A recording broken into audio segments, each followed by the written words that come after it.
ಜನ ಮರಳು ಜಾತ್ರೆ ಮರಳು ಅನ್ನುವಂಥ ಮಾತು ಪದೇ ಪದೇ ಕೇಳೋದಕ್ಕೆ ಸಿಗ್ತಾನೆ ಇರುತ್ತೆ. ಕಾರಣ ಯಾರಾದರೂ ಈ ದುಡ್ಡು ಕೊಡಿ ಡಬಲ್ ಮಾಡ್ಕೊಡ್ತೀವಿ ತ್ರಿಬಲ್ ಮಾಡ್ಕೊಡ್ತೀವಿ ನಿಮಗೆ ಅಷ್ಟು ದುಡ್ಡು ಬರುತ್ತೆ ವಾಪಸ್ ಅಂತ ನಂಬಿಸಿದ್ರೆ ನಮ್ಮ ಜನ ಮೋಸ ಹೋಗೋರೆ ಅಧಿಕವಾಗಿ ಕಾಣಿಸ್ತಾರೆ.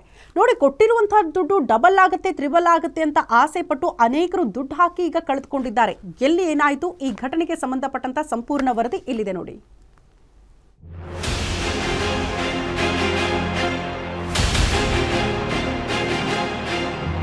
ಮಾಧ್ಯಮದ ಮುಂದೆ ಕಣ್ಣೀರು ಹಾಕಿ ಗೋಳಾಡ್ತಾ ಇರೋ ಮಹಿಳೆಯರು, ಆರಾಮಾಗಿ ಕಂತೆ ನೋಟು ಎಣಿಸ್ಕೊಳ್ತಾ ಇರೋ ಮೋಸಗಾತಿಯರು, ನೊಂದವರ ಬೆಂಬಲಕ್ಕೆ ನಿಂತಿರುವ ಕೆಆರ್ಎಸ್ ಪಕ್ಷದವರು. ಇಂಥದೊಂದು ಸನ್ನಿವೇಶ ಕಂಡುಬಂದಿದ್ದು ದಾವಣಗೆರೆ ಜಿಲ್ಲೆ ಜಗಳೂರು ತಾಲೂಕಿನ ಶೆಟ್ಟಿಗೊಂಡನಹಳ್ಳಿ ಗ್ರಾಮದಲ್ಲಿ.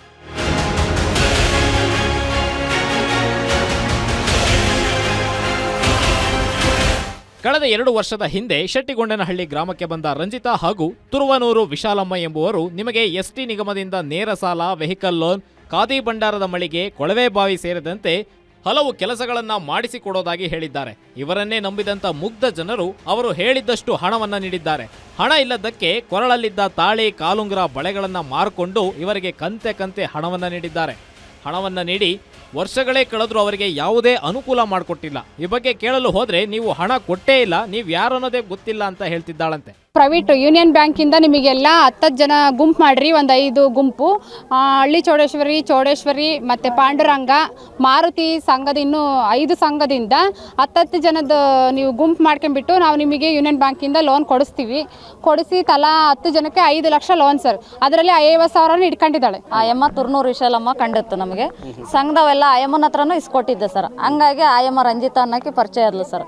ಪರಿಚಯ ಆದಮೇಲೆ ಮತ್ತೆ PMAG ಮಾಡಿಸ್ತೀನಿ, ಖಾದಿ ಭಂಡಾರದ ಮಾಡಿಸ್ತೀನಿ, ಮತ್ತು ಅನೇಕ ಲೋನ್ಗಳು, ಕಾರಿನ ಲೋನು, ಬೈಕಿನ ಲೋನು ಎಲ್ಲ ಲೋನು ಮಾಡಿಸ್ಕೊಡ್ತೀನಿ ಅಂದು. ಮತ್ತು ಇವು ಅಮಾಯಕರಿಗೆ ಮತ್ತು ಅಲ್ಲಿ ಯೂನಿಯನ್ ಬ್ಯಾಂಕ್ನಲ್ಲಿ ಲೋನ್ ಕೊಡಿಸ್ತೀನಿ ಅಂದು ಅವ್ರ ದುಡ್ಡೆಲ್ಲ ದೋಚಾಳ ಸರ್. 5 ಲಕ್ಷ ಎತ್ಕೊಂಡು 5 ಲಕ್ಷನೂ ದೋಚಾಳ ಸರ್ ಅವ್ರ ಹತ್ರ. ಕೇವಲ ಶೆಟ್ಟಗೊಂಡನಹಳ್ಳಿ ಮಾತ್ರವಲ್ಲದೆ ಇಡೀ ಜಿಲ್ಲೆಯಲ್ಲಿ ಸುಮಾರು 60 ಲಕ್ಷದಷ್ಟು ಮೋಸ ಮಾಡ್ಕೊಂಡು ಹೋಗಿದ್ದಾರೆ ರಂಜಿತಾ ಹಾಗೂ ತುರುವನೂರು ವಿಶಾಲಮ್ಮ.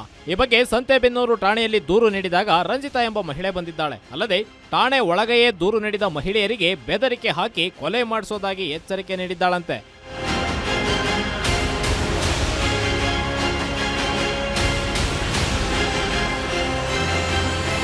ಈ ವೇಳೆ ಪೊಲೀಸರು ಮಾತ್ರ ಕೇವಲ ಕರೆಸಿ ಹಾಗೆ ಕಳಿಸಿದ್ದಾರೆ ಎಂದು ಅನ್ಯಾಯಕ್ಕೆ ಒಳಗಾದ ಮಹಿಳೆಯರ ಆರೋಪವಾಗಿದೆ. ಈ ಹಿನ್ನೆಲೆಯಲ್ಲಿ ಮೋಸಕ್ಕೊಳಗಾದ ಮಹಿಳೆಯರಿಗೆ ನ್ಯಾಯ ಕೊಡಿಸಬೇಕು ಎಂದು ಕೆಆರ್ಎಸ್ ಪಕ್ಷದ ಕಾರ್ಯಕರ್ತರು ನೊಂದವರ ಜೊತೆ ನಿಂತಿದ್ದಾರೆ. ಅಲ್ಲದೆ ರಂಜಿತಾ ಎಂಬ ಮಹಿಳೆಗೆ ಫೋನ್ ಮಾಡಿದ್ರೆ ರೌಡಿಗಳನ್ನ ಕರೆಸಿ ಕೊಲೆ ಮಾಡಿಸೋದಾಗಿ ಬೆದರಿಕೆ ಹಾಕ್ತಿದ್ದಾಳಂತೆ. ಈ ಕಾರಣಕ್ಕೆ ನ್ಯಾಯ ಕೊಡಿಸಿ ಎಂದು ಎಲ್ಲಾ ಮಹಿಳೆಯರು ಮಾಧ್ಯಮದ ಮುಂದೆ ಬಂದು ತಮ್ಮ ಅಳಲನ್ನ ತೋಡ್ಕೊಂಡಿದ್ದಾರೆ. ಇವರು ಹೋರಾಟ ಮಾಡ್ತಾನೆ ಬರ್ತಾ ಇದ್ದಾರೆ. ಎಂಥ ಹೋರಾಟ ಅಂದರೆ ಪಾಪ ಇವ್ರದ್ದು ಕಾನೂನುಬದ್ಧವಾದಂಥ ಹೋರಾಟ ಮಾಡೋಕ್ಕೂ ಹೋದ್ರೂ ಸಮಯ ಇವ್ರಿಗೆ ಕಾನೂನಲ್ಲಿ ಯಾವುದೇ ರೀತಿ ನ್ಯಾಯ ಸಿಕ್ಕಿಲ್ಲ. ಪೊಲೀಸ್ ಠಾಣೆಗಳೇ ಇವರಿಗೆ ಪಾಪ ನ್ಯಾಯ ಕೊಡಿಸ್ತಕ್ಕಂಥ ಸ್ಥಳಗಳು ಅಂತ ತಿಳ್ಕೊಂಡು ಅಡ್ಡಾಡಿದ್ದಾರೆ. ಆದರೆ ಇಲ್ಲೆಲ್ಲ ಬರೀ ಇವ್ರು ಕಂಪ್ಲೇಂಟ್ ಕೊಟ್ಟಿರ್ತಕ್ಕಂಥದ್ದಕ್ಕೆ ಎಲ್ಲರಿಗೆ NC ಹಾಕ್ಬಿಡೋದು, DPT ಹಾಕ್ಬಿಡೋದು ಮಾಡಿದ್ದಾರೆ. ಹಾಗಾಗಿ ಇವರಿಗೆ ಅಂದರೆ ಆ ಪೊಲೀಸ್ ಇಲಾಖೆನೂ ಕೂಡ ಕೆಲವೊಂದು ಡಾಕ್ಯುಮೆಂಟ್ ಇದ್ದರೆ ಅವರು ಕೂಡ ನ್ಯಾಯ ತರೋದು, ನಾನು ಅದನ್ನೇ ಬ್ಲೇಮ್ ಮಾಡ್ತಾ ಇಲ್ಲ. ಕಾರಣ ಇಷ್ಟೇ, ಯಾಕಪ್ಪ ಅಂತಂದರೆ ಇವರಲ್ಲಿ ಡಾಕ್ಯುಮೆಂಟ್ ಇಲ್ಲ, ಯಾಕೆಂದ್ರೆ ಅನಸ್ತರಸ್ತರು ಇವರು. ಒಟ್ಟಾರೆಯಾಗಿ ಕೂಲಿ ಮಾಡಿಕೊಂಡು ಜೀವನ ಮಾಡುವ ಬಡ ಜನರಿಗೆ ಲಕ್ಷಾಂತರ ರೂಪಾಯಿ ವಂಚನೆ ಮಾಡಿದ ಈ ಇಬ್ಬರು ಮಹಿಳೆಯರು ಬಂಧನ ಆಗಬೇಕು, ಜೊತೆಗೆ ನೊಂದವರಿಗೆ ನ್ಯಾಯ ಸಿಗಬೇಕು ಎಂಬುದು ನಮ್ಮ ಕಳಕಳಿ. Mallikarjuna Kaidale, guarantee news, Davanagere.